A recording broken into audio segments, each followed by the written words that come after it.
Les titres à la une de votre journal à 15h30 sur BFM TV. Cellule de crise aujourd'hui à 18h. Elle sera présidée par Gérald Darmanin et le ministre des Outre-mer, Sébastien Lecornu.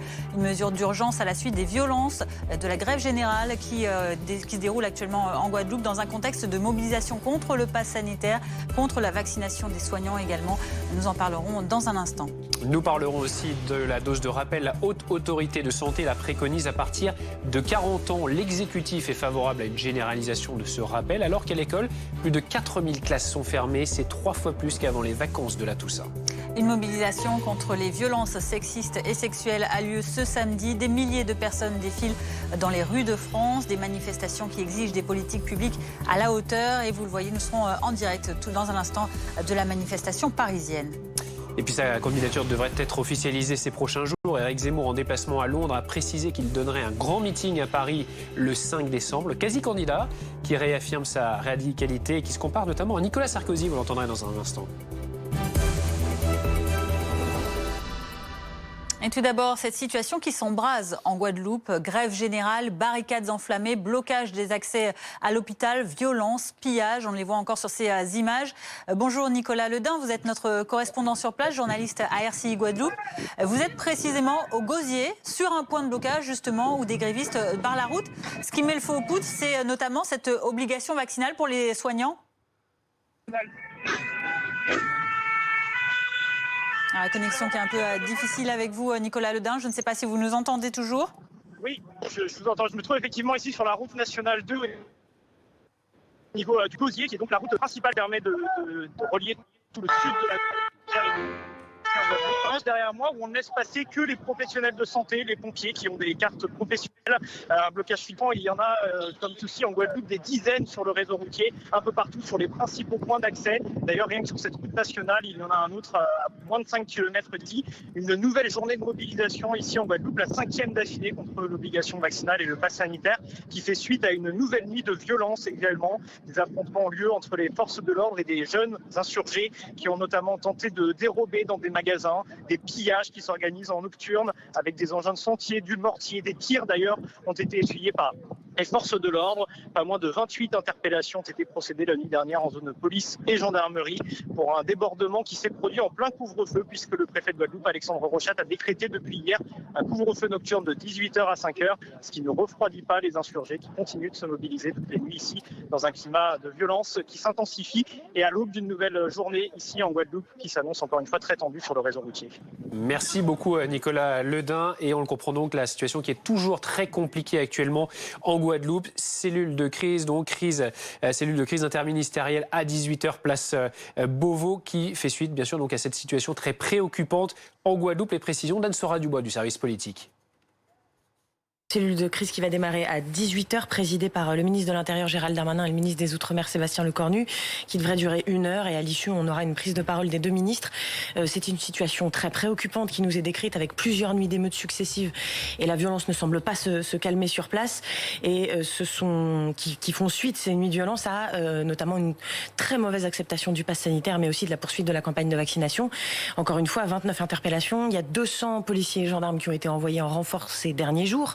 Et malgré tout cela, eh bien, la situation ne se calme pas. C'est ce qui justifie eh bien, cette réunion de crise au sommet entre le ministre de l'Intérieur et le ministre des Outre-mer. La situation sur place est très tendue. Alors le taux d'incidence n'est pas le même en Guadeloupe. Il est inférieur à la moyenne générale en métropole.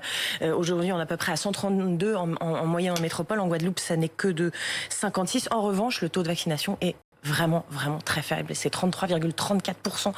Donc il y a à peine plus d'un tiers des Guadeloupéens qui sont vaccinés.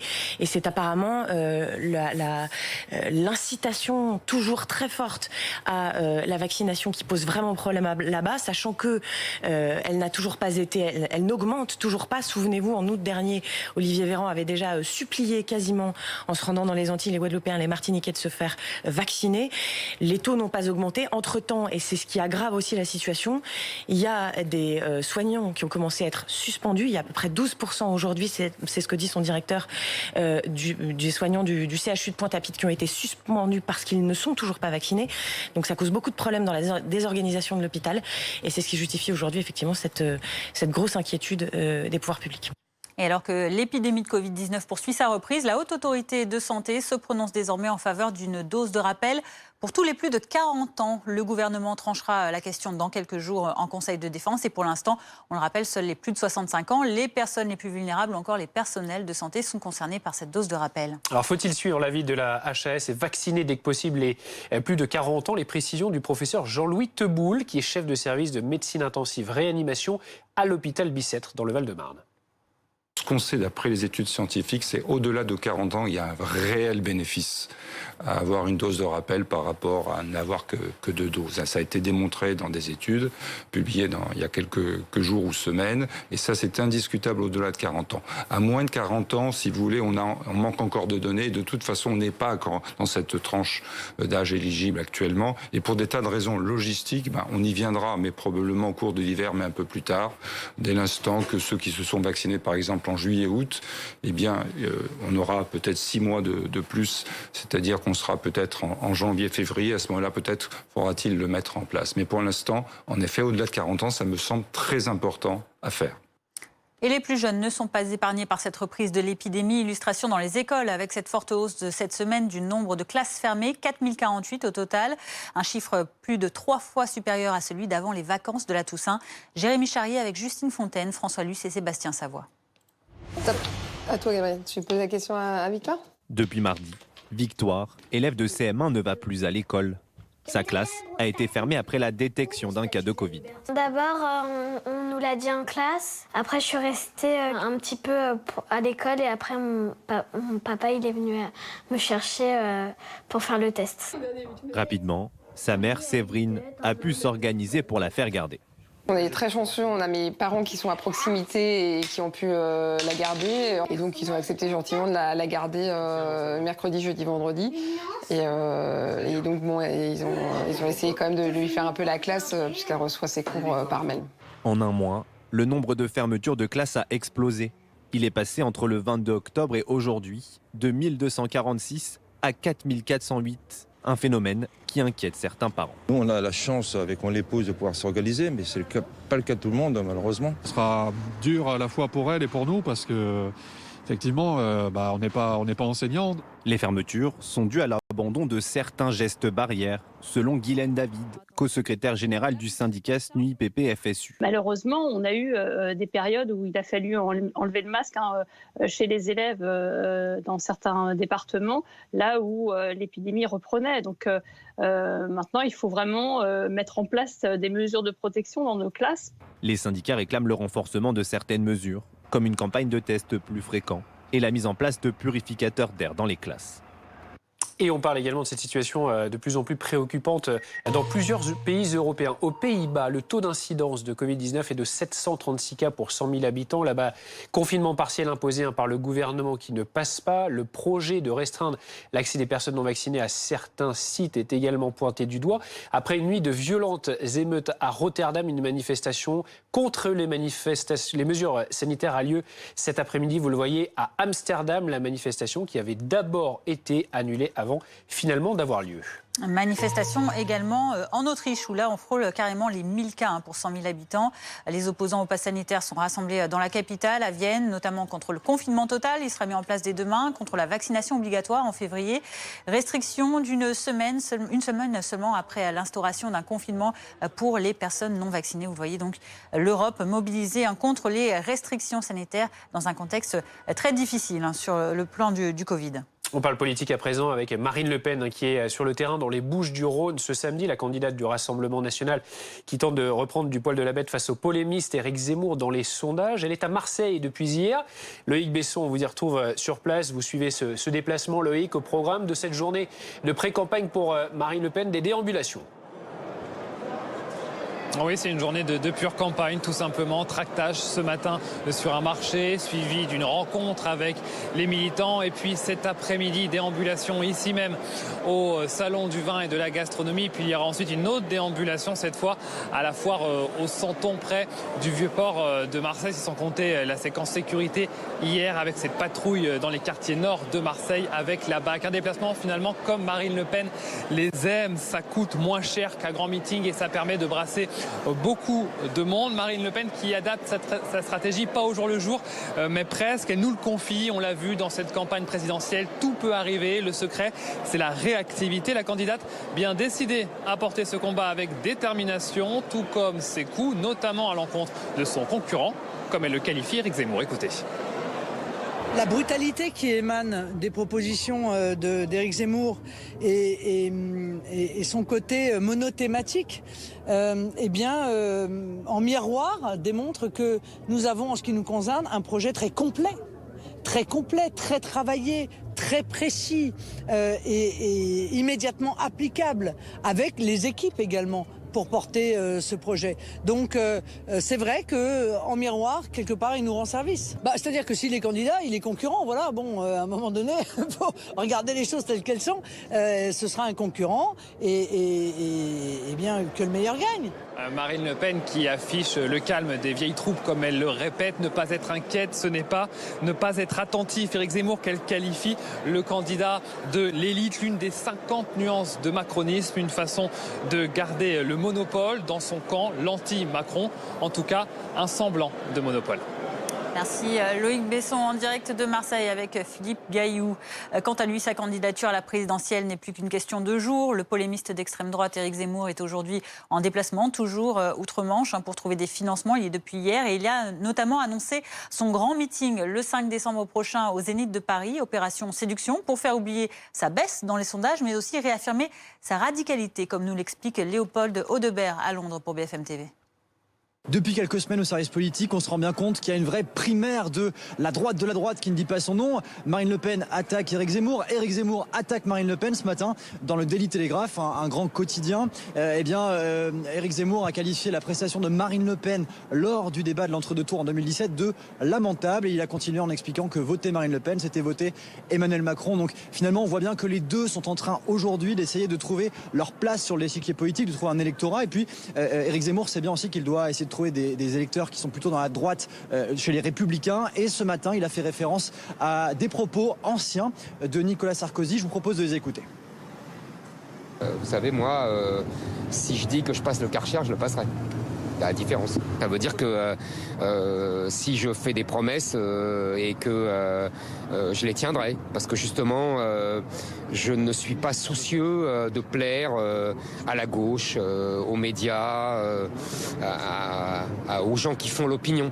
Ça, c'est sans doute ma différence avec Nicolas Sarkozy. Voilà, Éric Zemmour qui poursuit sa mue. Vous l'avez dit, le 5 décembre, il y aura ce grand meeting. Ce sera le premier meeting politique officiel d'Éric Zemmour. Ça sera à Paris, ça sera au Zénith très précisément. Opération court-circuitage des Républicains qui auront leur candidat juste la veille. Et puis aussi opération court-circuitage de Jean-Luc Mélenchon qui lui donnera un meeting exactement le même jour. Et puis on nous explique dans l'entourage d'Éric Zemmour que les futurs déplacements dans les prochains jours auront une couleur un petit peu différente. Le format qu'on voit actuellement dans les images qu'on vous montre régulièrement de ces rassemblements de lecteurs avec ces dédicaces qu'il fait à la fin, finalement elles vont progressivement disparaître. On sera sur des déplacements thématiques, une ville, un thème, comme finalement Marine Le Pen peut le faire également actuellement, même si officiellement évidemment l'équipe ne fait pas référence à Marine Le Pen. On se cache bien de faire référence aujourd'hui à Marine Le Pen. Restez avec nous sur BFM TV. Dans un instant, nous reparlerons de cette manifestation contre les violences faites aux femmes et les féminicides aujourd'hui dans de nombreuses villes de France, notamment à Paris, le cortège qui va de la place de la République à la place de la Nation. On en parlera avec notre invitée Céline Pic, porte-parole d'Oser le féminisme. À tout de suite. Du lundi au vendredi, retrouvez tous les matchs, tous les sports, toutes les images, tous les résultats. L'actu sport du lundi au vendredi sur BFM TV. Retrouvez votre programme avec Céleste. La connexion Internet par fibre optique dédiée à votre entreprise.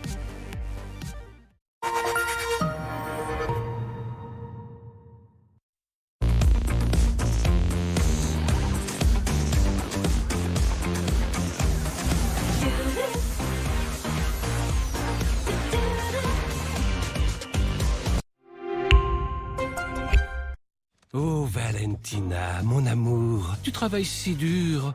Heureusement, il y a SumUp.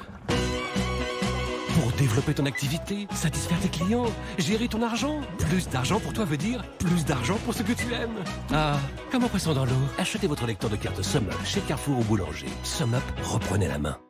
Les bonnes économies d'énergie se font en isolant votre maison par l'extérieur. En ce moment, bénéficiez d'aides de l'État. Inscription sur groupeverlaine.com ou appelez le 3620 et dites isolation. Bonjour, je suis Sabrine et voici la friteuse sans huile Ninja Foodie Dual Zone. Aujourd'hui, je vais préparer des gambas avec des brochettes de légumes et des figues rôties. J'ai fait mariner les gambas et j'ai ajouté les brochettes et les figues. Je programme chaque tiroir indépendamment, puis j'utilise la fonction synchroniser pour qu'ils soient prêts en même temps. Ça a l'air délicieux. 2 compartiments pour 2 fois plus de possibilités. La cuisson est parfaite.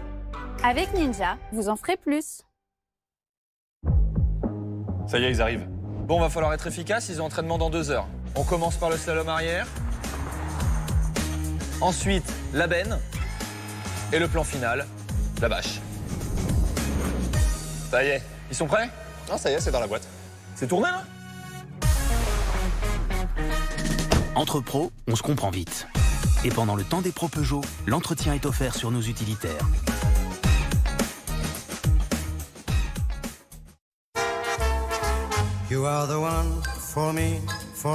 Au Crédit Agricole, on sait qui fait tourner l'économie. C'est vous. Et aujourd'hui, vous pouvez compter sur nous pour vous aider à développer celle de demain.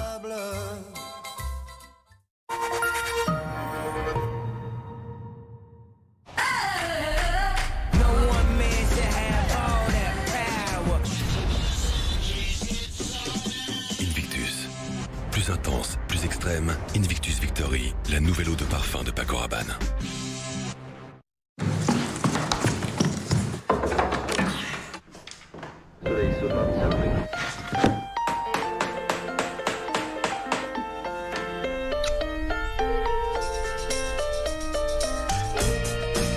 Groupama vous accompagne pour choisir la solution d'épargne retraite ajustée à vos projets. Vous savez pourquoi j'aime ma banque? Parce qu'elle m'accompagne partout et dans tous mes projets. Elle sait que je suis à la recherche de performance. Hop! Avec elle, de nouvelles perspectives s'ouvrent à moi. Des solutions d'investissement compétitives et le meilleur banque en 2021. Fortunéo, j'aime ma banque. Vendezvotrevoiture.fr. C'est vraiment facile de vendre sa voiture avec vendezvotrevoiture.fr. Entrez les informations sur votre voiture en ligne et recevez le prix de vente final. Pour vendre, déposez simplement votre voiture en agence. La vente est rapide et sans prise de tête. J'ai reçu un très bon prix. Rendez-vous sur www.vendezvotrevoiture.fr. Livrer à toute vitesse les baskets de Sonia. Être près de Manon, même si elle a décidé de vivre loin de tout. Dire oui aux pré-étudiants de Léo, Fatou et Alex. Épauler Céline et son associé dans leur conquête de l'Europe. Et laisser respirer le quartier de Karim avec nos véhicules électriques. Être proche de 67 millions de personnes, c'est une prouesse que nous sommes 250 000 à réaliser partout. La proximité, c'est un métier. Vous êtes diabétique et actif? Pas toujours facile de faire une glycémie. Pourquoi ne pas choisir un lecteur de glycémie avec 3 fois moins de manipulation? Roche Diabète a la solution. Avec AccuCheck Mobile, le lecteur de glycémie où tout est intégré. AccuCheck Mobile est un dispositif médical de diagnostic in vitro destiné aux personnes atteintes de diabète. Pour aller plus loin dans la gestion de votre diabète, découvrez Malia, le dispositif qui collecte et transfère les données liées à vos injections d'insuline directement dans l'application GluciCheck. Demandez conseil à votre médecin ou votre pharmacien. Roche Diabète, ensemble pour mieux gérer le diabète.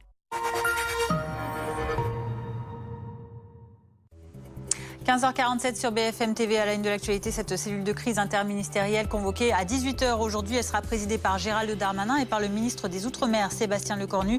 Une mesure d'urgence à la suite des violences et de la grève générale en Guadeloupe depuis 5 jours, dans un contexte de mobilisation contre le pass sanitaire et la vaccination des soignants.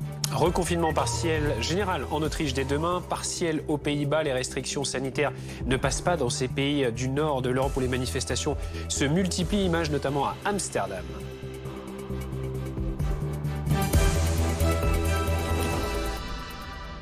Le collectif Nous Toutes ainsi que de nombreuses associations organisent ce samedi dans plusieurs villes de France des manifestations pour dire stop aux violences sexistes et aux violences sexuelles, pour exiger également des politiques publiques à la hauteur. Bonjour Céline Pic, vous êtes la porte-parole de l'association Oser le féminisme et vous êtes dans le cortège parisien qui s'est lancé place de la République tout à l'heure en direction de la place de la Nation. Et on l'a remarqué tout à l'heure sur les images de nos reporters, vous êtes très nombreux mobilisés aujourd'hui. Qu'est-ce que ça signifie pour vous encore cette mobilisation aujourd'hui ?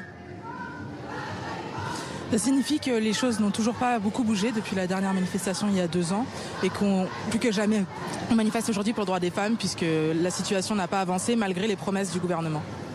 Qu'est-ce que vous demandez concrètement ? J'entends pas. Qu'est-ce que vous demandez concrètement ? Quelles sont vos revendications ? Alors, en fait, on remarque que malgré le fait qu'il y a de plus en plus de femmes qui portent plainte, il y a une hausse de 42% en 10 ans concernant les violences sexuelles. Les condamnations, elles, ont chuté de 43%. Donc, en fait, un effet inverse. C'est de plus en plus présent dans l'opinion publique. On en parle de plus en plus dans les médias, mais pourtant, ça n'avance pas concrètement dans la lutte contre l'impunité, contre les violences sexuelles. On l'a vu également dans les cas d'inceste ou de pédocriminalité, idem, l'impunité est de règle. Donc, on demande la fin de l'impunité des violences sexistes et sexuelles, que des vraies mesures soient faites en la matière et des mesures symboliques aussi. On a toujours des hommes politiques accusés de viol et de violences sexuelles qui sont candidats, qui sont ministres et ça doit cesser. Alors, quelles sont les difficultés que rencontrent généralement les victimes dans ces affaires dont vous parlez? Les dépôts de plainte, les prises en compte par les forces de l'ordre sont encore difficiles aujourd'hui? Bien sûr. Alors c'est à plusieurs niveaux qu'on retrouve des difficultés. Au départ à la plainte, effectivement, on l'a vu avec le mouvement double plainte que toujours encore en 2021, les femmes sont mal reçues dans les commissariats quand elles cherchent à porter plainte pour viol ou violence sexuelle, agression sexuelle. Également ensuite la lenteur de la justice, le manque de moyens qui sont alloués à la justice. Encore la grande majorité des plaintes pour viol sont soit classées sans suite, soit déqualifiées en agression sexuelle. Donc tout ça participe au système d'impunité, que ce soit au niveau de la police, au niveau de la justice ou encore au niveau de la culture du viol prégnante dans la société, où on le voit toujours, dès qu'une femme porte plainte ou en tout cas se fait connaître en tant que victime, on a toujours les mêmes rengaines, elle cherche à faire de l'argent, elle cherche à être connue. On l'a encore vu avec les affaires récentes d'hommes célèbres qui ont été accusés, donc PPDA, Harry Habitant, toujours les mêmes rengaines et ce n'est plus possible du tout. Alors concernant PPDA, il y a eu effectivement 23 témoignages, 8 plaintes et aucune n'a abouti. C'est important de donner ces précisions. Merci beaucoup d'avoir été avec nous.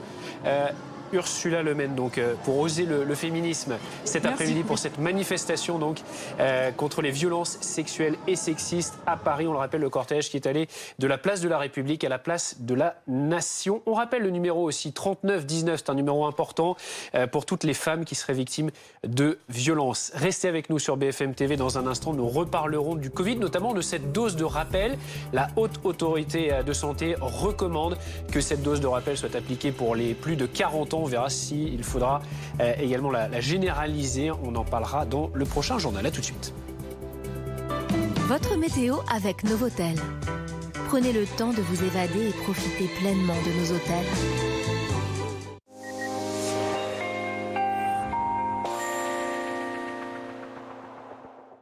Le temps reste très calme ce samedi, mais très contrasté également. Ce ciel, regardez ici à Paris, la grisaille, toujours cette couverture nuageuse bien dense, 10 degrés sous les nuages. Et puis si on descend beaucoup plus au sud, eh bien on a ces très larges éclaircies. Regardez ce ciel limpide et cette lumière bien présente du côté d'Antibes. Alors on va découvrir comment tout cela va évoluer dans ces prochaines heures. Alors déjà, on va pouvoir illustrer ce contraste nord-sud avec cette animation satellite. Regardez ces nuages bien présents sur une bonne moitié nord. Et puis des Pyrénées remonte un voile de nuages un petit peu plus dense également. Mais ailleurs, les éclaircies sont bien présentes. Demain matin, eh bien, la grisaille s'imposera partout cette fois-ci, excepté sur les reliefs en matinée. On aura cette zone de pluie également qui va arriver et qui va nous apporter de l'air un petit peu plus frais. On va découvrir tout cela. Dans le courant de l'après-midi, on a cette zone de pluie qui va gagner du terrain et qui va libérer un petit peu les côtes de la Manche où on devrait retrouver quand même quelques timides éclaircies malgré encore ces quelques averses possibles. Partout ailleurs, la grisaille, des précipitations et des nuages plus compacts sur les Pyrénées. Également du côté des Bouches-du-Rhône, ces nuages plus nombreux. Un coup d'œil à vos températures maintenant pour cette journée de dimanche. Au lever du jour, on attend des valeurs qui devraient globalement être en hausse dans un premier temps. Elles s'échelonneront de 0 à 10 degrés. 0 à Auxerre, 8 à Paris, on attend 10 à Biarritz. Et dans le courant de l'après-midi, eh bien, les températures devraient baisser sur les régions du sud. 6 à Dijon, 10 à Paris. On attend encore malgré tout 19 degrés du côté d'Ajaccio.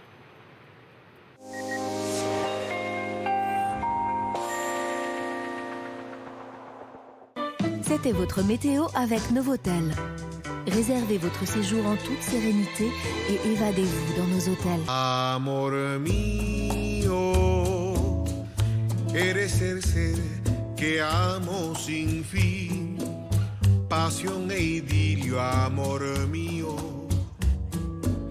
razón eterna de vivir. Amor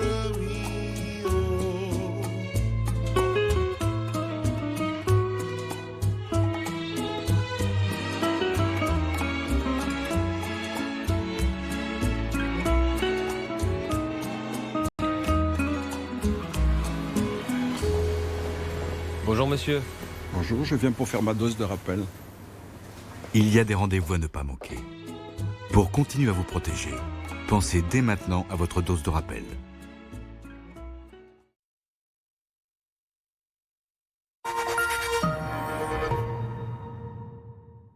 Vous êtes dans un cocon, un endroit refuge. Carole, qu'entends-tu dans ton endroit refuge? Ah non. On avait dit pas la Citroën électrique. On va tous se garer sur le bas-côté. Pas facile d'oublier l'expérience électrique Citroën. Nouvelle Citroën IC4 électrique à partir de 299 € par mois. Découvrez la gamme électrifiée Citroën. Comme dans la vraie vie, on ne peut pas revenir en arrière, mieux vaut prévoir. Prévoir pour protéger sa famille en cas de coup dur. Choisir Maïf, c'est choisir une assurance décès plus accessible. Maïf, assureur militant. Ne préparez pas Noël à moitié, préparez-le à moitié prix. Sur kiosquemac.com, bénéficiez de 50% de réduction sur des magazines pour toute la famille. Offrez un abonnement dès maintenant et choisissez la date d'envoi du premier numéro. Abonnez-vous sur kiosquemac.com.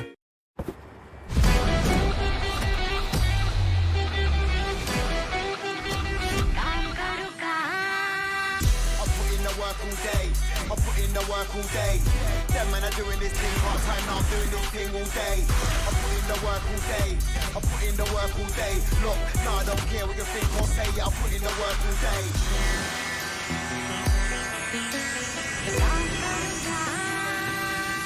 I put in the work all day.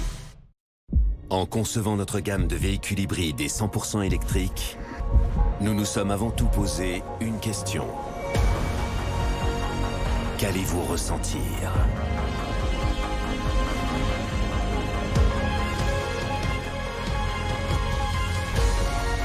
Lexus UX hybride auto-rechargeable à partir de 299 € par mois, entretien inclus.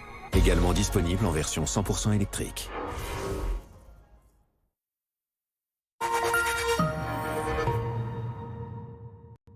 Oh Valentina, mon amour, tu travailles si dur. Heureusement, il y a SumUp. Pour développer ton activité, satisfaire tes clients, gérer ton argent. Plus d'argent pour toi veut dire plus d'argent pour ce que tu aimes. Ah, comme un poisson dans l'eau, achetez votre lecteur de cartes SumUp chez Carrefour ou Boulanger. SumUp, reprenez la main. On y va pour la visite? Ça va toi? Maurice, poissonnier de père en fils. Ravi. Marco. Enchanté. Très sympa. Oh, salut Agathe. bonjour. Ça va bien? Ouais, ça va. Ouf, la meilleure ostéo. Ça va la famille? Ça va. Et la petite, ça va? Bien. Ton chat, ça va? Ça va. C'est celle-là. Waouh, j'adore. Au cœur du quartier pour mieux vous conseiller. Bienvenue. Century 21. Il nous arrive tous d'être maladroits. C'est pourquoi votre carte Gold American Express protège vos achats pendant 90 jours contre les dommages accidentels. Au cas où. Choisissez la différence avec la carte Gold American Express sur americanexpress.fr/gold. Carte gratuite la première année, plus 80 € remboursés. Sans engagement, sans changer de banque. Vendezvotrevoiture.fr. Combien vaut votre voiture? Entrez simplement les informations de votre voiture sur vendezvotrevoiture.fr et recevez le prix de vente en ligne. Vraiment facile, rapide et sûr, je recommande sans hésiter. Pour la reprise, prenez un rendez-vous sûr et sans contact. Allez maintenant sur www.vendezvotrevoiture.fr.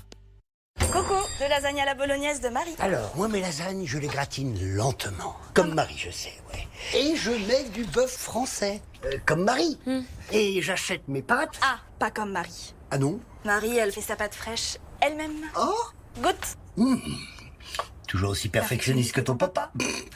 Comme Marie. Marie, c'est déjà fait et très bien fait. Et toutes nos barquettes de gratin sont recyclables. Merci d'être avec nous sur BFM TV à la une du non-stop à 16h. La dose de rappel, la Haute Autorité de Santé la préconise dès 40 ans. Le sujet sera tranché en Conseil de défense par le gouvernement. Ce rappel sera-t-il généralisé à tous les adultes? Nous en parlerons dans ce journal. Une cellule de crise interministérielle aura lieu aujourd'hui à 18h avec Gérald Darmanin et le ministre des Outre-mer, Sébastien Lecornu. Réunion d'urgence après les violences, les barrages, la grève générale en Guadeloupe depuis 5 jours, dans un contexte de défiance à l'encontre du pass sanitaire ou encore de la vaccination obligatoire des soignants. Manifestation contre les violences faites aux femmes et les féminicides aujourd'hui dans de nombreuses villes de France. À l'appel de plusieurs associations, dont le collectif Nous Toutes, les manifestants disent stop aux violences sexistes et sexuelles et exigent des politiques publiques à la hauteur. Nous serons dans le cortège parisien dans un instant. Au programme également, les sports, le rugby avec cette affiche de rêve ce soir au Stade de France à 21h. France-Nouvelle-Zélande, cela fait 21 ans que les Bleus n'avaient pas battu les All Blacks sur le sol français. Les Bleus peuvent-ils le faire ce soir? On en parlera avec Jean-François Patureau d'AMC Sport.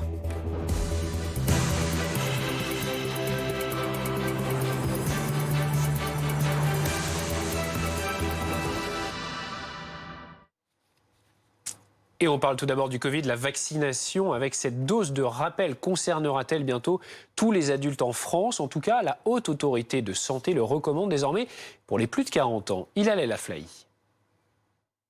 Pour endiguer la reprise épidémique, la Haute Autorité de Santé préconise désormais une dose de rappel à partir de 40 ans. Le ministre de la Santé a indiqué qu'un élargissement au moins de 50 ans sera étudié. Plus de 8 millions de Français seraient alors éligibles. Et pour certains infectiologues, la France se dirige vers une 3e dose généralisée. Ce qu'on a appris de la vaccination, c'est qu'après 6 mois, l'immunité conférée par la vaccination tend à diminuer essentiellement chez les sujets âgés.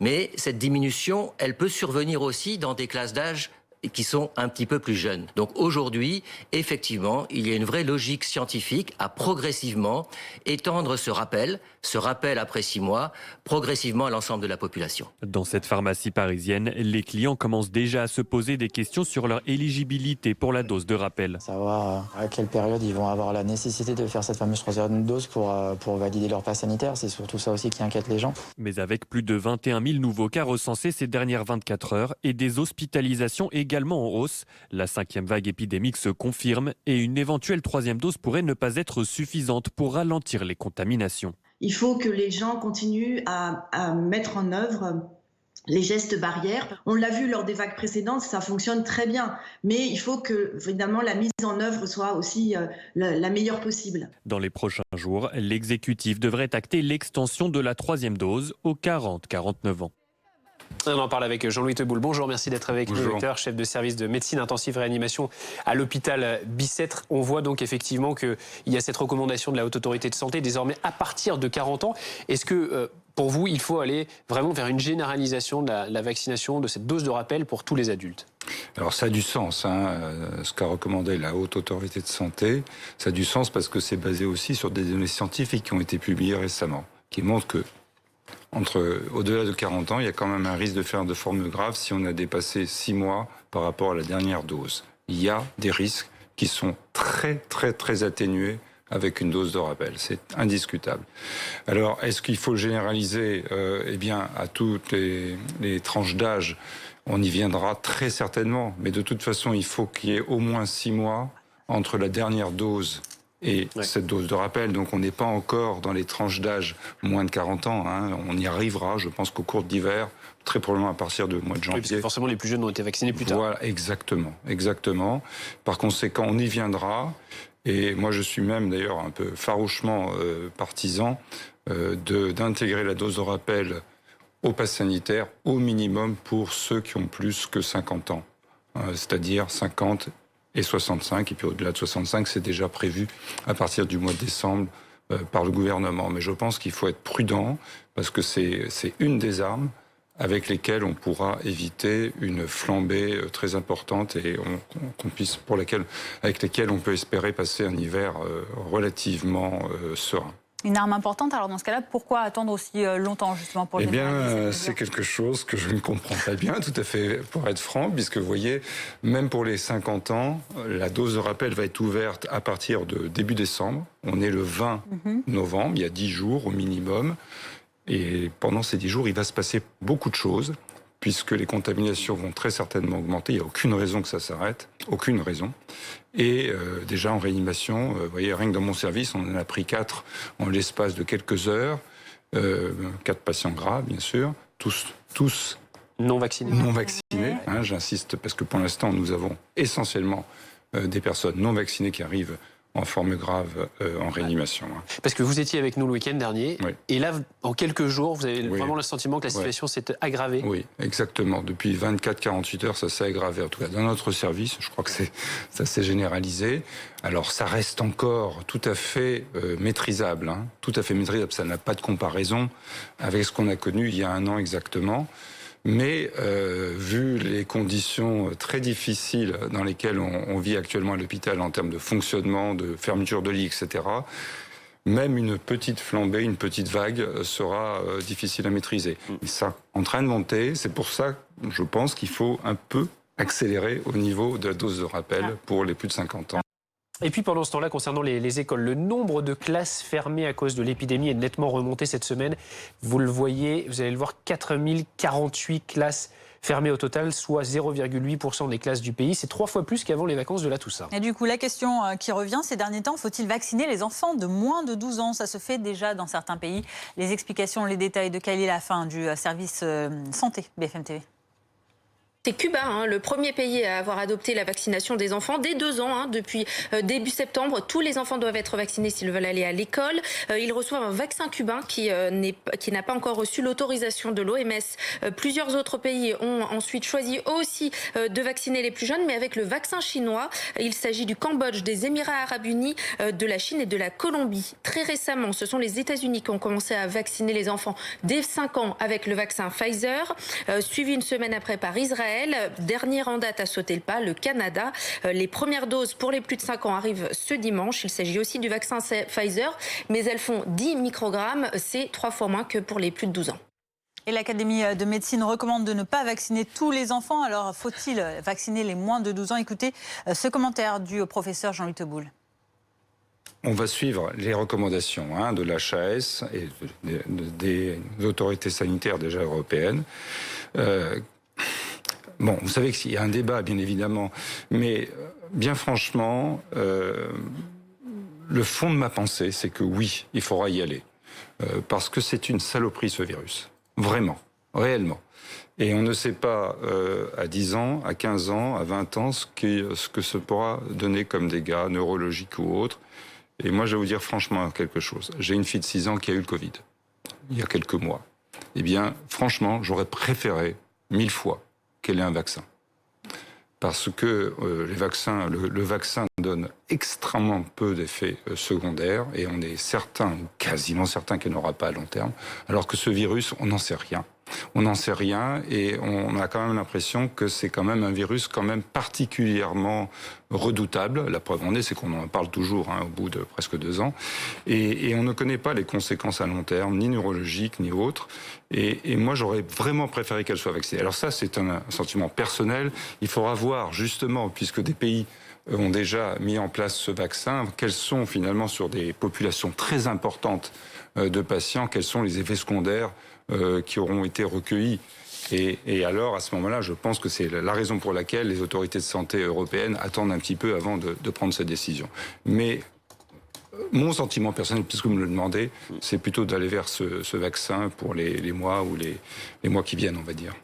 Et en Europe, plusieurs pays serrent la vis et prennent des mesures très strictes. Et dans 2 pays notamment, les mesures ne passent vraiment pas. L'Autriche et les Pays-Bas. L'Autriche qui a opté pour un reconfinement généralisé à partir de lundi, ainsi que pour la vaccination obligatoire. Des manifestations contre ces mesures ont lieu cet après-midi. Antoine Forestier est à Vienne pour BFM TV. Ils se sont donné rendez-vous ici devant le palais Hofburg, la résidence officielle du président fédéral d'Autriche. Et ils sont plusieurs milliers à être là pour manifester contre les mesures annoncées par le chancelier hier, à savoir le confinement généralisé de l'Autriche à partir de lundi, et également contre la vaccination obligatoire. Ça, ce sera à partir du mois de février. Appel lancé par le FPO, 3e force politique d'Autriche, un parti d'extrême droite. Nous avons pu nous entretenir quelques minutes avec son secrétaire général qui se disait satisfait de cette mobilisation contre ces 2 mesures qui, selon lui, ne servent à rien. Et dans le même temps, on va vous le montrer sur ces images d'Amin Mohamed. De l'autre côté, il y a toujours ces marchés de Noël ici en plein cœur de Vienne qui continuent d'attirer du monde parce que ces personnes, pour la plupart vaccinées, car il faut être vacciné pour y accéder, eh bien, profitent des derniers instants avant la fermeture de ces marchés de Noël, la fermeture des restaurants qui aura lieu lundi avec ce confinement généralisé qui ici concerne 8,9 millions de personnes, la totalité de la population autrichienne. Et du côté des Pays-Bas, un premier pays d'Europe à avoir réintroduit la semaine dernière un confinement partiel. Ce samedi, eh bien, une nouvelle manifestation a lieu contre les restrictions sanitaires. Ça a été le cas à Breda et c'est également le cas à Amsterdam. Une manifestation qui, au départ, avait été annulée après des scènes de chaos hier à Rotterdam, des scènes d'émeutes très violentes. Et cette manifestation donc, qui se tient tout de même à Amsterdam. On rappelle qu'hier à Rotterdam, des tirs de la police avaient fait plusieurs blessés. Les violences en Guadeloupe qui sont à l'origine d'une réunion. Une cellule de crise interministérielle sera présidée ce samedi à 18h par les ministres de l'Intérieur et des Outre-mer, Gérald Darmanin et Sébastien Lecornu. Regardez ces images.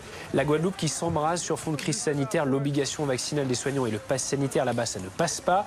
La mobilisation a pris une dimension violente. Des immeubles et des véhicules ont été incendiés, des écoles fermées, des barricades dressées. Ça fait 5 jours que ça dure et le préfet de Guadeloupe a décrété un couvre-feu jusqu'au 23 novembre. Anne Hidalgo a réagi à ces violences. Écoutez. Je veux d'abord dire que ces violences sont insupportables et que je suis du côté des populations, de celles et ceux qui l'ont dit, qui se font brûler une voiture. Et je pense qu'il y a un besoin de dialogue, ça c'est clair, et il faut le restaurer. Je pense à mes collègues qui sont aussi les élus des Outre-mer qui connaissent ces violences aujourd'hui. Et puis les Gilets jaunes, eux, se mobilisent à nouveau 3 ans après le début de leur mouvement. Et il y a eu des incidents cet après-midi à Paris, place d'Italie, dans le 13e arrondissement, avec quelques 1000 à 2000 personnes. Des barricades ont été formées dans le dos des policiers qui ont gazé la rue entière pour disperser un groupe situé derrière les forces de l'ordre. Il y a eu plusieurs départs de feu, également une importante charge des forces de l'ordre. Les tensions qui ne retombent pas. Plusieurs personnes ont été vues au sol. Le cortège qui a avancé sur un itinéraire non déclaré et qui est passé au milieu d'un marché avec, on l'a vu, des projectiles contre des gaz lacrymogènes. Anne Sora-Dubois est avec nous. Ça fait 3 ans que ce mouvement des Gilets jaunes a commencé. Et puis pour certains, il y a un contexte avec notamment la hausse des prix du gasoil.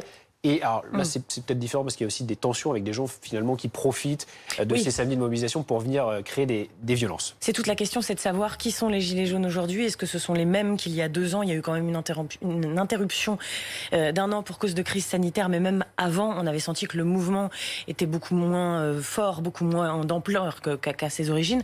La question, c'est de savoir encore une fois qui sont les Gilets jaunes aujourd'hui. Mais si ce sont les mêmes qu'au démarrage, même si encore une fois leur nombre a diminué, il y a un certain nombre, de phénomènes aujourd'hui qui font que ça ne paraîtrait pas délirant que ce mouvement puisse reprendre un peu d'ampleur, en tout cas qu'il n'ait pas disparu. Il y a d'abord effectivement la hausse des prix de l'énergie, on l'a redit, il y a eu cette hausse des carburants avec ce chèque carburant qui a été promis par le gouvernement et qui n'est toujours pas mis en place, puisqu'on rappelle qu'il y a 2 jours, le Sénat a retoqué cette disposition. C'était un chèque d'une centaine d'euros qui a été promis par le gouvernement pour essayer de compenser cette hausse du prix de l'essence. et du diesel est donc toujours pas mis en place parce que le Sénat l'a retoqué. Il va falloir attendre de nouveau qu'il revienne à l'Assemblée nationale pour ensuite être mis en place. Donc tout ça, ça retarde d'autant le fait que ces Français puissent toucher ce chèque énergie. Il y a la hausse, encore une fois, non seulement de l'essence, mais aussi des énergies plus généralement, l'électricité également. Donc il y a une question pouvoir d'achat dont on a senti en plus qu'elle revenait au cœur de la campagne ces derniers jours, ces dernières semaines même, qui fait qu'effectivement ça ne paraît pas hallucinant, ça ne paraît pas hors de propos que ce mouvement persiste. Et parce que c'est bien ça dont il est question, c'est un mouvement qui persiste. On aurait pu croire qu'avec la crise sanitaire, c'était un peu superficiel. Il avait disparu, mais en réalité, il n'a pas disparu. Il y a toujours ces questions de pouvoir d'achat et il y a toujours aussi ces questions de démocratie. D'ailleurs, il y a certains des candidats à l'élection présidentielle qui formulent des propositions pour s'adresser à ces gilets jaunes, à des abstentionnistes aussi, qui leur parlent à nouveau du RIC, c'est le référendum d'initiative citoyenne, du RIP, du référendum d'initiative populaire. Donc, il y a un certain nombre de sujets qui ont été réglés en termes de décentralisation, mais en termes de pouvoir d'achat et de démocratie, il reste encore des questions et donc ce mouvement reste. Et on voit qu'il a rien perdu aussi d'une forme de radicalité, puisque les cortèges des Gilets jaunes sont souvent vecteurs de violence, et on le voit à nouveau aujourd'hui dans Paris. Merci Anne. La politique toujours, il n'était pas vraiment le bienvenu, mais Éric Zemmour est finalement bien à Londres depuis hier encore, un pas de plus vers l'officialisation de sa candidature à la présidentielle. C'est mon tour, a-t-il déclaré dans la presse britannique, et devant la statue, vous l'avez vu, de Winston Churchill, il a fait une comparaison avec un ancien président, Nicolas Sarkozy. Vous savez, moi, si je dis que je passe le Karcher, je le passerai. La différence. Ça veut dire que si je fais des promesses et que je les tiendrai, parce que justement, je ne suis pas soucieux de plaire à la gauche, aux médias, aux gens qui font l'opinion. Ça, c'est sans doute ma différence avec Nicolas Sarkozy. Et comme depuis plusieurs week-ends maintenant, Marine Le Pen est elle aussi sur le terrain, en même temps qu'Éric Zemmour, la candidate du Rassemblement national, qui est à Marseille depuis hier. Et au programme notamment aujourd'hui la visite du salon de la gastronomie et des vignerons donc à Marseille. Quant aux Républicains, pour eux, c'est le jour du grand oral ce samedi. Depuis la fin de la matinée, les 5 candidats s'expriment devant les conseillers nationaux du parti au Palais des Congrès d'Issy-les-Moulineaux. Alexis Cuvillier, vous êtes sur place pour BFM TV. C'est une nouvelle étape pour séduire les militants qui voteront donc le 4 décembre prochain pour le Congrès. Comment se déroule ce grand oral aujourd'hui ? Eh bien, c'est la dernière intervention qui a débuté il y a quelques minutes, celle d'Éric Ciotti, le député des Alpes-Maritimes, qui a pris la parole sur la scène du Palais des Congrès d'Issy-les-Moulineaux, avec, pour commencer, comme tous les autres candidats, un petit clip dans lequel il mettait en avant sa fidélité aux valeurs de sa famille gaulliste, avec des images de Nicolas Sarkozy ou de Jacques Chirac. Vous savez que là-dessus, c'est un argument, la fidélité, qui a souvent été utilisée contre les candidats Xavier Bertrand et Valérie Pécresse, qui s'étaient éloignés ces dernières années de la famille des Républicains avant d'y revenir. Les 2 candidats favoris des sondages ont tout de même plutôt été bien accueillis par la salle, par ce Conseil national des Républicains. Valérie Pécresse, très applaudie au moment de sa phrase de conclusion. Écoutez. Je ne suis pas dans le plaire, je suis dans le faire. J'ai envie de dire la vérité et j'ai le courage et la volonté de mettre en œuvre ce projet. Un ton très offensif, très déterminé. C'était aussi le choix qu'avait fait Xavier Bertrand un peu plus tôt dans la journée. Alors qu'à l'inverse, Michel Barnier, fidèle à son style plus posé, plus flegmatique, est resté assez posé, tout en formulant des propositions néanmoins assez fortes, une fois encore notamment contre l'immigration. Le 5e candidat de ce congrès à l'investiture LR, Philippe Juvin, a lui aussi eu droit à son heure d'expression. Il a été le seul, au détour d'une question de la salle d'ailleurs, à évoquer la crise sanitaire et le Covid, des thématiques qui sont finalement bizarrement assez absentes de cette journée. Le médecin s'est dit favorable à la vaccination avec la 3e dose, ouverte à tous les adultes dès aujourd'hui. Merci beaucoup Alexis Cuvillier. Ici les Moulineaux pour BFM TV avec Bruno Ferraud. Image à présent d'une manifestation, le collectif Nous Toutes et de nombreuses associations qui organisent ce samedi dans plusieurs villes de France des manifestations pour dire stop aux violences sexistes et sexuelles. Une forte mobilisation est attendue pour dire non à ces violences et exiger des politiques publiques à la hauteur. Anne-Sora Dubois, c'est un enjeu important parce que tous ces manifestants ont l'impression finalement de ne pas être écoutés par les politiques. Et il y a d'ailleurs des candidats candidats qui sont présents, candidats ou candidates à la présidentielle. Oui, absolument. Et d'ailleurs, certains d'entre eux ont un peu de mal à exister dans cette campagne présidentielle, comme par exemple Anne Hidalgo, Yannick Jadot, la gauche en général. De toute façon, c'est l'occasion pour elle aussi de montrer une des thématiques, une des couleurs qu'ils donneront à leur campagne présidentielle. Donc c'est aussi une occasion pour eux d'exister encore une fois dans cette campagne à travers cette thématique. Et puis c'est un axe de critique du gouvernement récurrent depuis le début du quinquennat. Ces opposants politiques, surtout de gauche encore une fois, critiquent l'action ou plutôt l'inaction du gouvernement, ce qu'ils qualifient eux d'inaction, sur un sujet très précis. Ce sont les féminicides, avec ce compteur qui continue d'augmenter, avec ces promesses qui avaient été celles du chef de l'État au début de son quinquennat, faire de la cause des femmes, en tout cas de l'égalité entre les hommes et les femmes, une grande cause du quinquennat, promettre un ministère plein alors que finalement ça a été un secrétariat d'État, donc nécessairement avec un budget moins important. Donc pour ces opposants, c'est aussi l'occasion sur un sujet sociétal dont on voit que quand même ces sujets sociétaux émergent assez peu à ce stade de la campagne présidentielle, de faire entendre leur voix et surtout d'avoir un angle d'attaque à l'encontre du gouvernement en disant finalement, malgré les promesses d'Emmanuel Macron, malgré les budgets qui ont été mis sur la table, et il y a des choses qui ont été faites, hein. Il y a des psychologues qui ont été formés au sein des commissariats, il y a eu des numéros d'appel qui ont été mis en place, mais ce que disent ces opposants, et c'est une réalité, c'est que ce nombre de féminicides ne baisse toujours pas en France. Il y a eu une baisse l'année dernière parce que c'était aussi peut-être un effet du confinement, mais il est toujours élevé.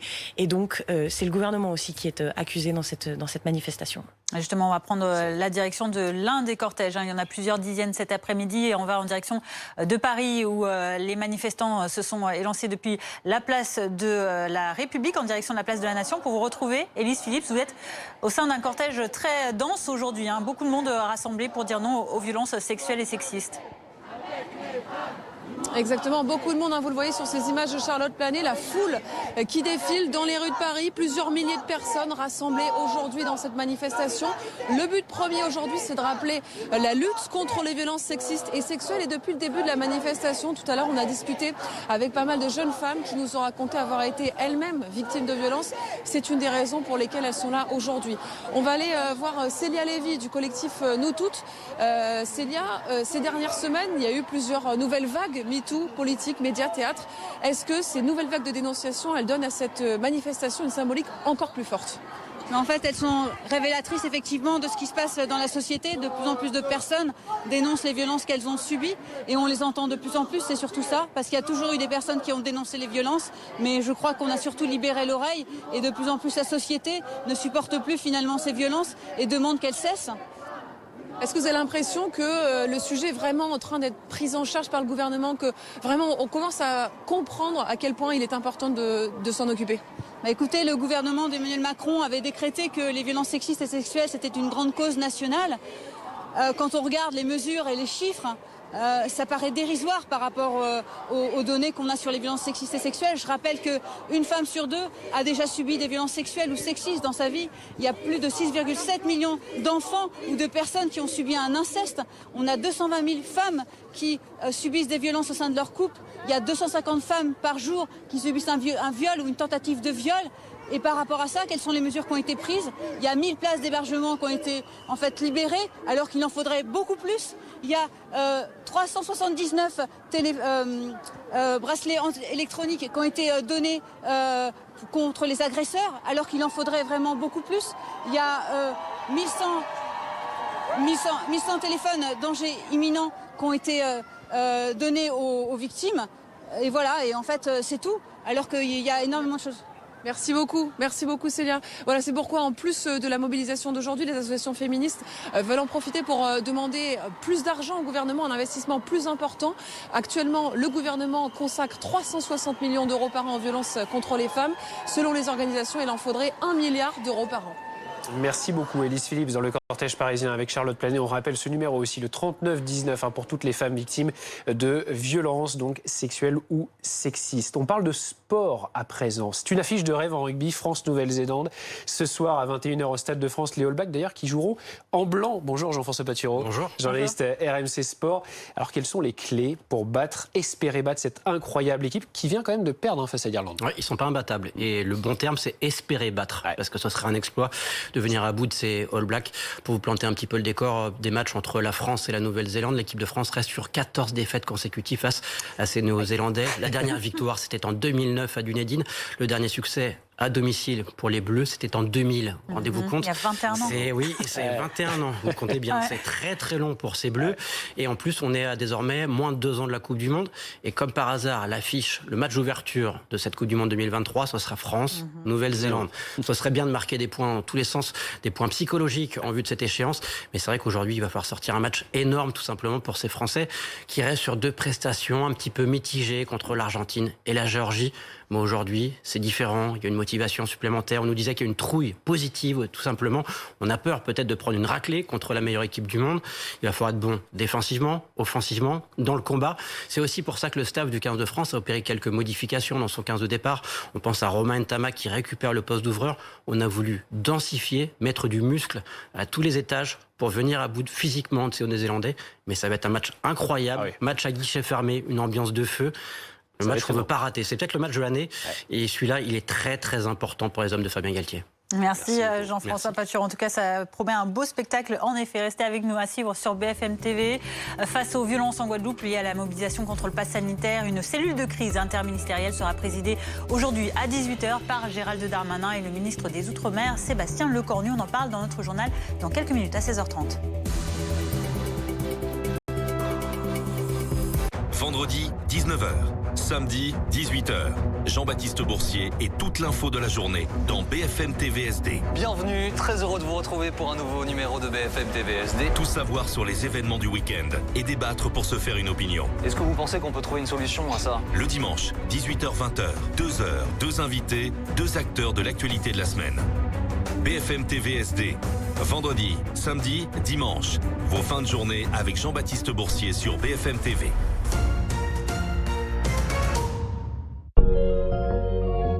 Prenez le temps d'apprécier votre programme avec Saunier, bijoux de savoir-faire et d'émotion.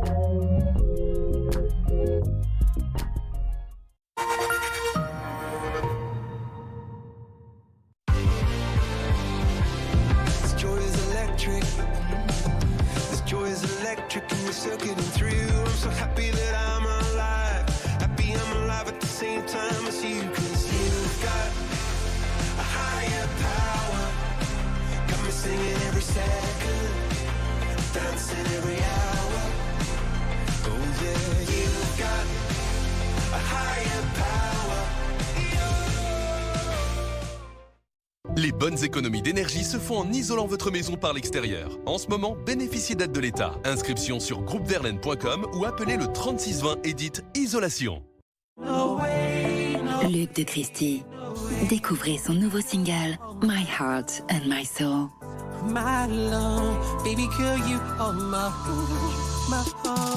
Luc de Christie.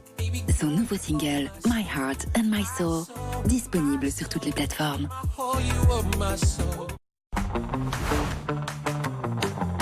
Il passe la serpillière grâce à des vibrations soniques.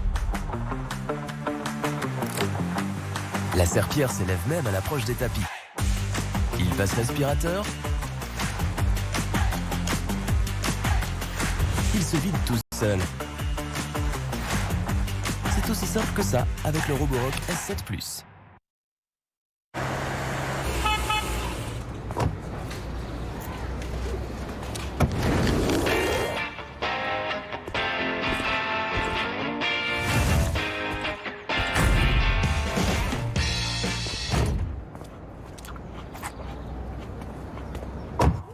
Mercedes, emmène-moi rue Grande à Le Pin. Nouveau Citane, à partir de 175 € hors taxe par mois, entretien et complémentaire financier inclus.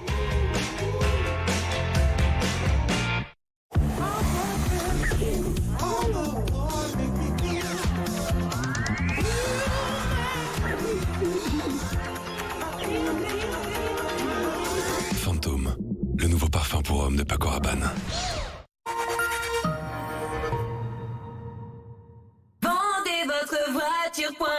C'est vraiment facile de vendre sa voiture avec vendezvotrevoiture.fr. Entrez les informations sur votre voiture en ligne et recevez le prix de vente final. Pour vendre, déposez simplement votre voiture en agence. La vente est rapide et sans prise de tête. J'ai reçu un très bon prix. Rendez-vous sur www.vendezvotrevoiture.fr.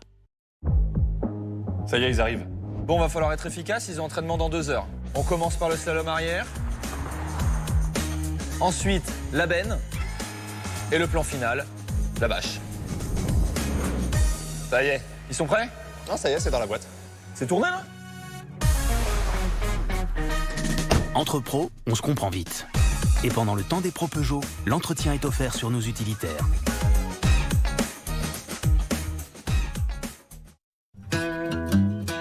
Toute la musique que j'aime, elle vient de là, elle vient du blues. Yes, Johnny.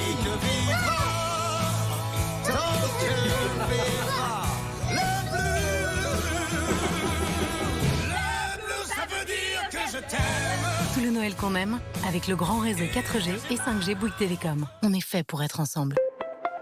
Bouygues Télécom. Ma machine dose elle-même.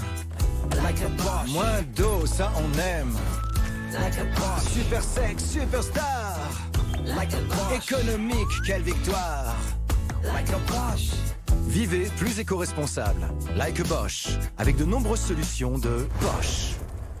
Testez vos produits Bosch pendant 100 jours. 100% satisfait ou 100% remboursé.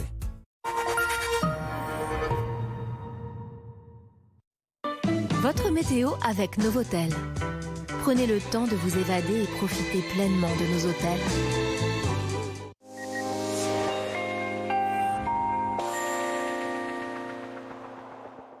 Un samedi très calme, toujours. On est toujours sous la protection de cet anticyclone avec malheureusement cette grisaille bien présente sur les régions du Nord et c'est très visible sur cette animation satellite. Le soleil, il s'impose plus au sud. Alors on a quand même ce voile de nuages qui remonte des Pyrénées, qui remonte sur les régions du Nord-Ouest. Demain matin, regardez le programme. Malheureusement, on aura cette couverture nuageuse qui cette fois-ci va concerner l'ensemble du pays. On aura juste quelques très belles éclaircies, mais vraiment sur les reliefs. Et puis cette zone de pluie qui revient. Donc changement radical de temps, quelques précipitations également du côté du Languedoc-Roussillon. L'évolution en journée, alors on a quand même ces côtes de la Manche qui vont se libérer un petit peu. Retour d'éclaircies. En revanche, cette zone de pluie, elle va gagner un petit peu de terrain. On retrouvera partout ailleurs ces nuages très nombreux, des précipitations sur les Pyrénées, de la neige au-dessus de 1000 mètres et puis toujours cette zone de temps un petit peu plus chargée et plus humide également sur le pourtour méditerranéen. Un coup d'œil à vos températures ce dimanche matin au lever du jour. Des valeurs en hausse comprises entre 0 et 10 degrés. 8 à Paris, 10 à Biarritz, 0 à Auxerre et dans le courant de l'après-midi, les valeurs s'échelonneront de 6 à 19 degrés. Il fera 10 à Paris.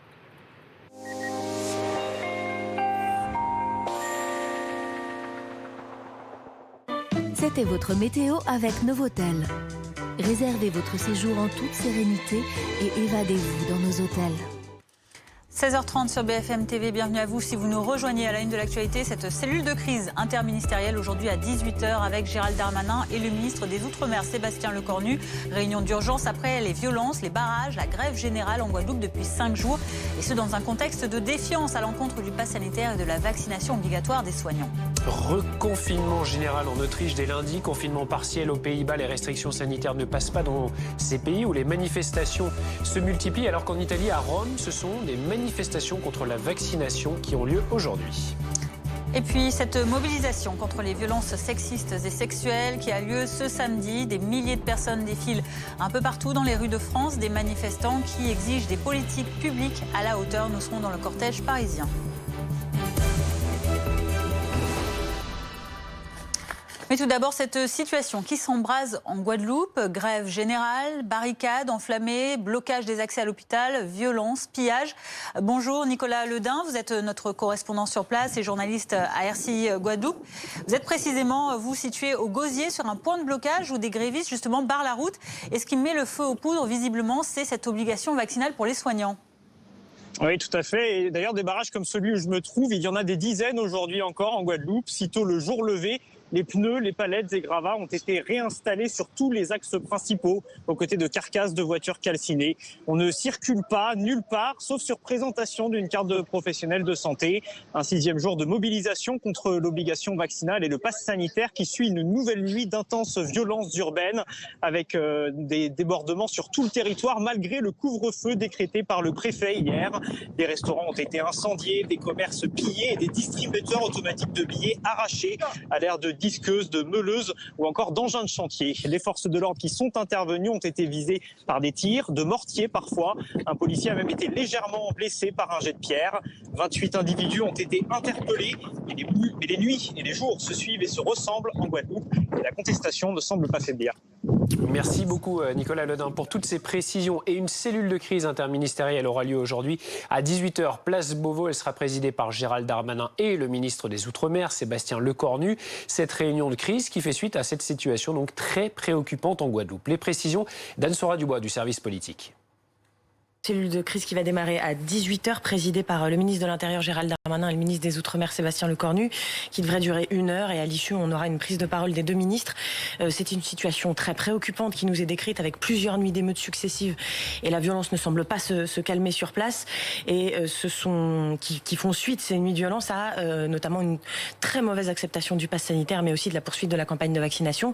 Encore une fois, 29 interpellations. Il y a 200 policiers et gendarmes qui ont été envoyés en renfort ces derniers jours.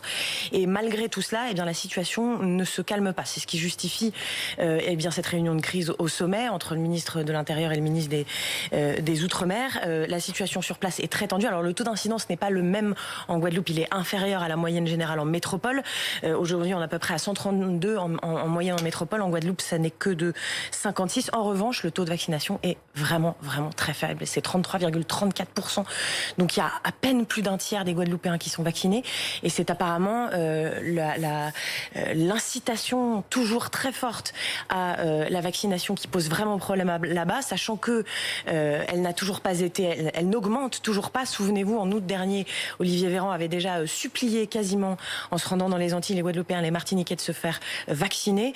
Les taux n'ont pas augmenté. Entre-temps, et c'est ce qui aggrave aussi la situation, il y a des soignants qui ont commencé à être suspendus. Il y a à peu près 12% aujourd'hui, c'est ce que dit son directeur des soignants du CHU de Pointe-à-Pitre qui ont été suspendus parce qu'ils ne sont toujours pas vaccinés. Donc ça cause beaucoup de problèmes dans la désorganisation de l'hôpital. Et c'est ce qui justifie aujourd'hui effectivement cette grosse inquiétude des pouvoirs publics. L'actualité sanitaire en France, alors que l'épidémie de Covid-19 poursuit sa reprise, la Haute Autorité de Santé se prononce en faveur d'une dose de rappel pour les plus de 40 ans. Le gouvernement tranchera la question dans quelques jours en Conseil de défense, mais pour l'instant, on le rappelle, seuls les plus de 65 ans, les personnes les plus vulnérables ou encore les personnels de santé sont concernés. Bonjour Jean-François Saluzzo, vous êtes virologue, expert auprès de l'Organisation mondiale de la santé. Est-ce que vous pensez qu'il faut suivre cet avis de la HAS et vacciner donc les plus de 40 ans le plus tôt possible ? Ça va s'imposer tout simplement parce qu'il existe 2 types de vaccins. Des vaccins vivants comme la rougeole, les oreillons, etc., pour lesquels le virus se multiplie dans l'organisme et donne une très forte protection pendant de très nombreuses années. Par contre, il existe des virus dits inertes, c'est-à-dire qui ne se multiplient pas dans l'organisme, comme la polio, les vaccins bactériens, la diphtérie, le tétanos. Et dans ce cas-là, tous les vaccins, quels qu'ils soient, ont un schéma identique, c'est-à-dire une primo-vaccination suivie d'un rappel. Les vaccins ARN messagers sont des vaccins qui sont inertes, c'est-à-dire qui ne se multiplient pas dans l'organisme. Et donc, bien évident, il va falloir adopter le schéma classique d'une vaccination, c'est-à-dire 2 doses suivies d'un rappel 6 mois à 1 an après. Alors, il faut savoir que ce qu'on appelle rappel, normalement, ce n'est pas la notion de 3e dose, c'est ça qui a créé grande confusion. Un rappel, ça veut dire l'induction d'une immunité durable. C'est-à-dire que lorsqu'on a un rappel avec les autres vaccins, on est protégé sur 10 ans, ou plus. Donc, dans ce cas-là, il va falloir savoir ce que va donner ce rappel. On se rencontre donc dans une situation qui est très particulière parce que c'est la première fois qu'on développe des vaccins contre les coronavirus. Et d'autre part, on s'aperçoit que le virus coronavirus, le Covid-19, donne une protection de courte durée puisque les personnes peuvent être infectées. Sachant que les vaccins en primo-vaccination ne donnent jamais une immunité supérieure à l'immunité naturelle, il est tout à fait naturel de voir, d'observer que l'immunité diminue et qu'on se réinfecte et que le rappel est tout à fait indispensable. Alors, si le rappel donne ce qu'on peut espérer, tout ira bien. Si par contre le rappel donne encore une immunité de courte durée, cela va poser évidemment un énorme problème. On pourra dire que la vaccination ne permet pas de maîtriser la circulation du virus. On va voir comment l'exécutif va organiser son calendrier. On sent quand même qu'Emmanuel Macron est prêt pour une 3e dose, mais pas pour tout de suite. En ce qui concerne la généralisation, il faut, selon vous, le généraliser à tous les adultes ou pas ? Il faut généraliser à tout le monde. Pour avoir une vaccination complète, on ne se pose pas ce genre de problème pour les autres vaccins. Je veux dire, quand vous êtes vacciné contre le tétanos, la diphtérie, les enfants, eh bien, ils ont un schéma de vaccination. On sait très bien qu'on vaccine. Plus on fait un rappel un an après. C'est le schéma classique de vaccination pour tout vaccin inerte. Les vaccins vivants atténués, je vous dis que c'est différent, mais pour les vaccins inertes, il faudra donc que toute personne qui a reçu une primo-vaccination reçoivent un rappel qu'il est de 18 ans, 50 ans ou 60 ans. Que l'on échelonne pour des raisons diverses la vaccination, ça c'est possible, mais on arrivera à une vaccination généralisée pour tout le monde. Alors en France, 75% des personnes sont totalement vaccinées. Est-ce que c'est grâce à ça que finalement on évite une situation aussi dramatique que dans certains pays du nord de l'Europe actuellement ? Alors la vaccination, effectivement, a cet effet de limiter le nombre d'hospitalisations et de limiter les formes sévères. Donc effectivement, la vaccination à un niveau très élevé en France a cet effet très bénéfique. Mais la vaccination n'empêche pas la circulation du virus. Donc ce virus ne peut pas être arrêté par la vaccination. On arrivera soit à une solution de dire il faut laisser circuler le virus à condition évidemment qu'on a vacciné le maximum de personnes fragiles, soit il faudra alors reprendre des gestes barrières de plus en plus importants. C'est ce que visiblement les pays du Nord tendent. Merci beaucoup Jean-François Saluto d'avoir été avec nous en direct cet après-midi sur BFM TV. Cette épidémie, elle reprend et les plus jeunes ne sont pas épargnés par cette reprise. Illustration dans les écoles avec cette forte hausse cette semaine. Regardez du nombre de classes fermées, 4048 au total, soit 0,8% de toutes les classes françaises. C'est un chiffre qui est plus de 3 fois supérieur à celui d'avant les vacances de la Toussaint. Jérémy Charrier avec Justine Fontaine, François Luce et Sébastien Savoie. À toi, Gabriel, tu poses la question à Victoire ? Depuis mardi, Victoire, élève de CM1, ne va plus à l'école. Sa classe a été fermée après la détection d'un cas de Covid. D'abord, on nous l'a dit en classe. Après, je suis restée un petit peu à l'école et après, mon papa il est venu me chercher pour faire le test. Rapidement, sa mère, Séverine, a pu s'organiser pour la faire garder. On est très chanceux, on a mes parents qui sont à proximité et qui ont pu la garder. Et donc, ils ont accepté gentiment de la garder mercredi, jeudi, vendredi. Et donc, bon, ils ont essayé quand même de lui faire un peu la classe puisqu'elle reçoit ses cours par mail. En un mois, le nombre de fermetures de classes a explosé. Il est passé entre le 22 octobre et aujourd'hui de 1246 à 4408. Un phénomène qui inquiète certains parents. Nous, on a la chance avec mon épouse de pouvoir s'organiser, mais ce n'est pas le cas de tout le monde, malheureusement. Ce sera dur à la fois pour elle et pour nous parce que, effectivement, on n'est pas enseignants. Les fermetures sont dues à l'abandon de certains gestes barrières, selon Guylaine David, co-secrétaire générale du syndicat SNUIPP-FSU. Malheureusement, on a eu des périodes où il a fallu enlever le masque chez les élèves dans certains départements, là où l'épidémie reprenait. Donc maintenant, il faut vraiment mettre en place des mesures de protection dans nos classes. Les syndicats réclament le renforcement de certaines mesures, comme une campagne de tests plus fréquents et la mise en place de purificateurs d'air dans les classes. Et on va faire le tour de l'Europe du Nord, justement, vous parlez de ces situations sanitaires très difficiles dans certains pays. Conséquence aujourd'hui de nombreuses manifestations. C'est le cas aux Pays-Bas, à Amsterdam ou à Breda, vous le voyez, où on voit des manifestants contre le confinement partiel qui est mis en place. Manifestation également en Autriche, qui confine toute sa population à partir de demain et qui rendra la vaccination obligatoire à partir du 1er février. Vous voyez à Vienne de nombreuses personnes mobilisées également. Et en direct, ces images de Rome, en Italie également, où on se mobilise cette fois-ci contre la vaccination. L'Europe donc qui se mobilise ce samedi contre les restrictions face à cette reprise de l'épidémie de Covid-19.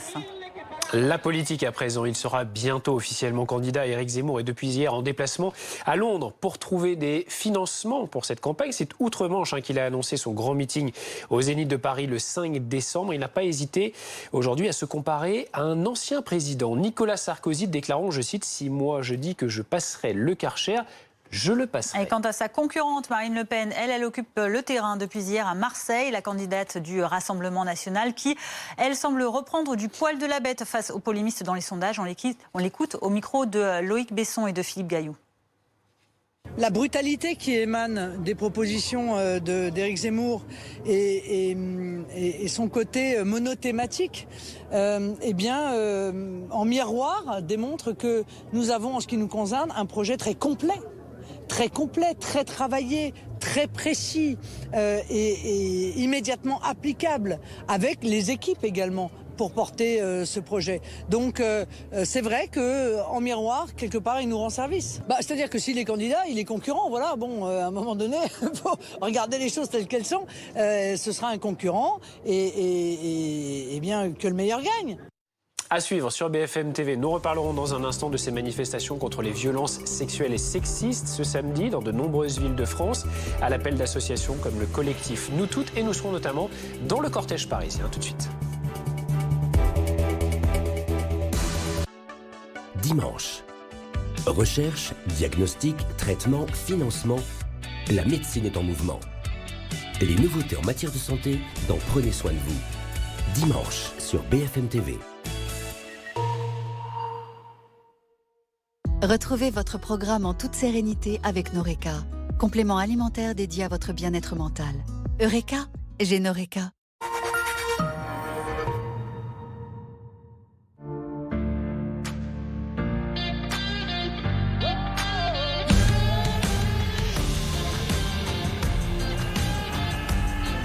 Montblanc Explorer et le nouveau parfum Explorer Ultra Blue. Fast and Furious 9. Dom et sa famille vont devoir affronter un nouvel adversaire de taille. Fast and Furious 9. On s'accroche! On n'avait pas encore fait ça. En Blu-ray et DVD. J'ai longtemps refusé de porter des aides auditives parce que j'avais trop peur qu'on les voie. Et puis je suis allée chez Audica et là... Bien entendre, ça change la vie. Non, vous voyez pas? Ouais, ben voilà.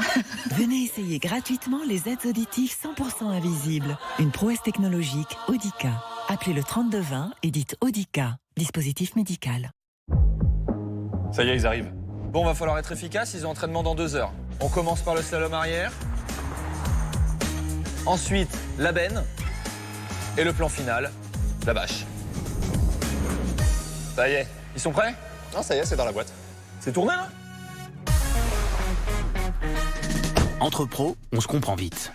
Et pendant le temps des pros Peugeot, l'entretien est offert sur nos utilitaires.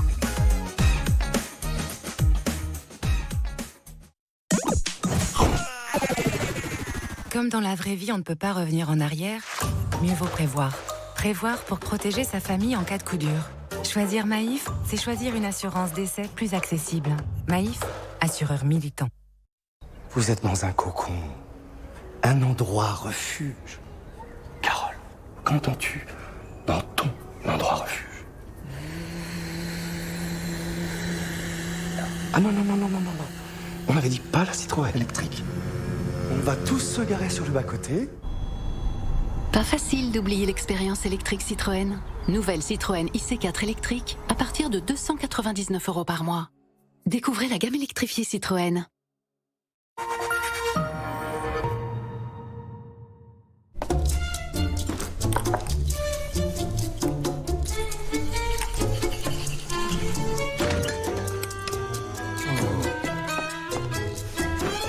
Recycler ses ampoules est un geste qui fait du bien, à vous, aux autres et à l'environnement.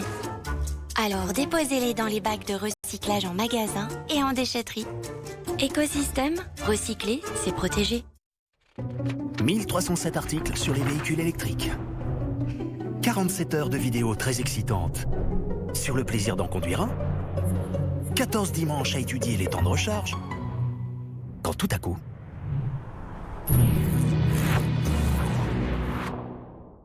une étincelle. Passer à l'électrique avec le Peugeot i2008, c'est faire plus de 1400 € d'économie par an sur le coût d'utilisation.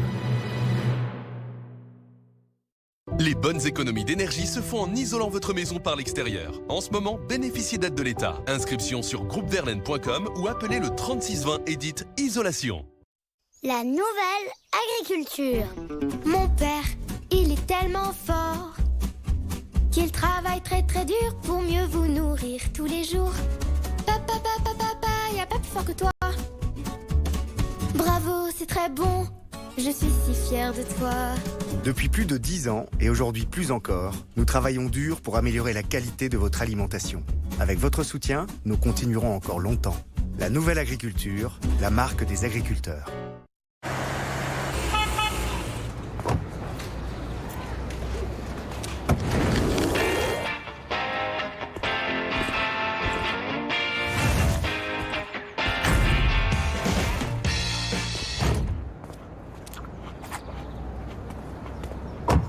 Et Mercedes, emmène-moi rue Grande à Le Pin. Nouveau Citane, à partir de 175 € hors taxe par mois, entretien et complémentaires financiers inclus. –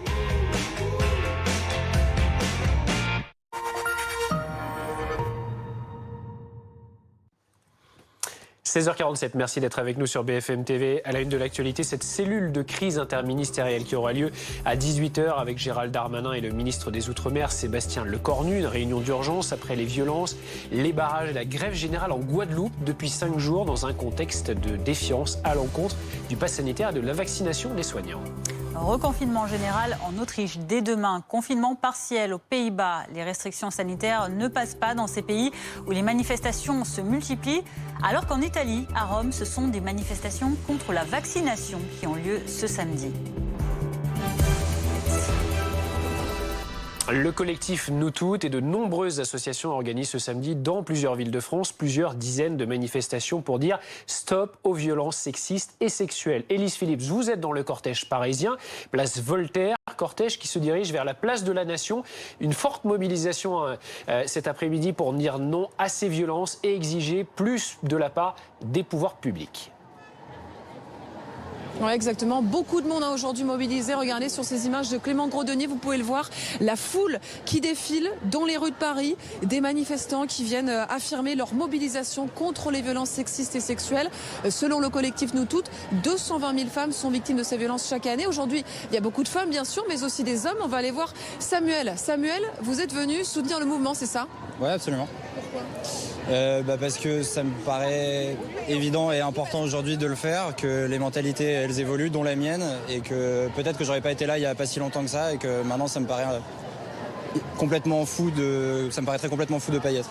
C'est-à-dire, en tant qu'homme, comment vous avez été sensibilisé? Vous me dites que c'est intervenu il y a finalement pas si longtemps que ça. Dans le sens où, pour moi, les notions de respect, d'égalité, etc., elles sont évidentes. Je pensais qu'elles l'étaient. Et qu'il y a beaucoup de choses qui sortent récemment et des discours et des informations qui font que, en fait, on se rend compte que c'est loin de l'être. Que même dans nos propres comportements, dans le comportement de nos potes, dans le comportement des gens en général, même quand ils pensent être bien intentionnés, il y a des choses à faire évoluer encore.